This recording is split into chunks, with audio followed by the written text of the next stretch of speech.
Нови политички жртви во аферата Епстин. Расте притисокот врз британската влада и врз Кир Страмер да си поднесе оставка откако се појавија документи кои откриваат соработка на британски политичари со осудениот педофил Джефри Епстин. Од позицијата веќе се заминаа двајца од најблиските соработници на британскиот премиер, директорот за комуникации и поранешниот шеф на кабинетот, а опозицијата и дел од лабористите се погласно прашуваат уште колку оставки треба да има за Страмер да ја свати пораката. Може би неговите пратеници сега го поддржаа, но добар дел од лабористите не очекуваат Страмер да остане на функцијата ако резултатот од изборите кои ќе се одржат на крајот на месецот и во мај се лоши. Владиниот кабинет, застанат зад премиерот, но опозицијата го користи моментот и го обвинува Страмер дека е најлошиот премиер кој земјата го имала во изминативе неколку децении.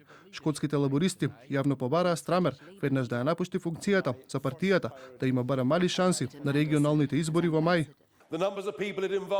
Сагата со Менделсон не ги дава на видели на сите информации за тоа до каде е стигната корупцијата и луѓето вклучени во неа. Тоа е веројатно најголемиот политички скандал во последните 100 години. И не е дека никој да не го предупредил премиерот. Сите знаеле за скандалот. А откако британската полиција најави дека ќе истражи дали принцот Ендрю тргувал со државни тајни, од Бакингемската палата порачаа дека кралот Чарлс е подготвен да соработува во истрагата против неговиот брат.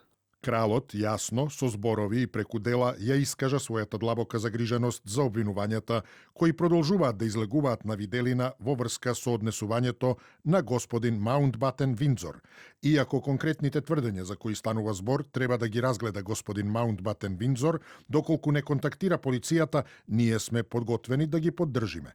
На другата страна на Атлантикот, во САД, Гислен Максвел, најблиската соработничка на Джефри Епстин, која е осудена на 20 годишна казна затвор за трговија со луѓе, побара од Доналд Трамп да ја помилува, доколку сакаа да сведочи дека актуелниот председател на САД, како и поранешниот Бил Клинтон, не се вклучени во аферата и не направиле ништо лошо кога станува збор за нивните контакти со Епстин.